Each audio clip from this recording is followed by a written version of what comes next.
name is Magnus Bengtsson.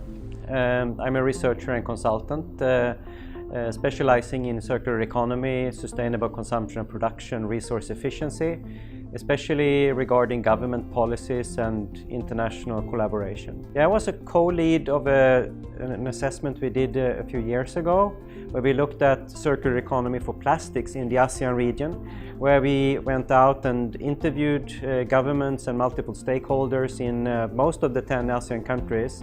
And we put together a gap analysis where we identified some key obstacles that many of the ASEAN member states are grappling with when it comes to addressing plastics more holistically and more effectively.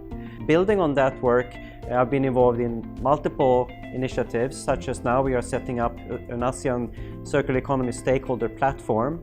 I'm also working more directly with the government of Laos.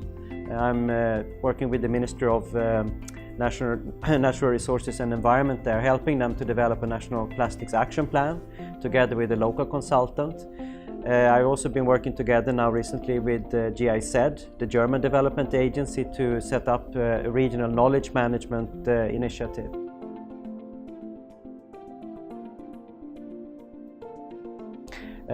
Here in the ASEAN region, there is still quite a lot of work to be done to raise awareness, to explain to people what circular economy is about, why it could be beneficial, and why we need that in order to build a more sustainable society that can continue into the future and be, a benefit for future generations.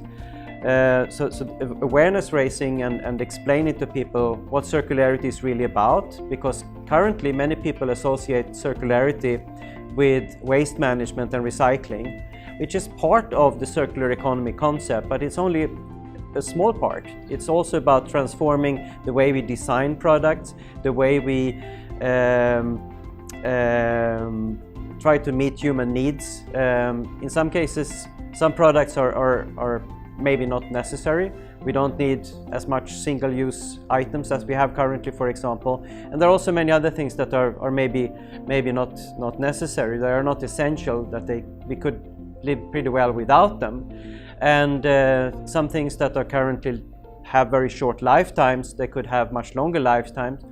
Some things that people have, they consume and own by themselves, they couldn't be owned collectively, or that people could lease them and get access to those products just when they need them, so they don't need to buy them and have them themselves. So those kinds of things. So that kind of awareness and understanding of the circular economy approach, I think, is still lacking, and there's lots of work to be done there. Then there are other things also which that is particular for the ASEAN region, with lots of small and medium-sized enterprises, lots of informally employed workers that also need to be considered and that are different from other regions.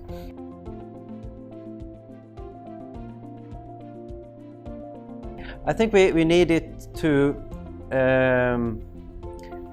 get everyone aligned, that everyone has the same expectations and the same vision, in a sense, to see that, understand why this is necessary, why we need a circular transition to happen in Asia, and who needs to do what.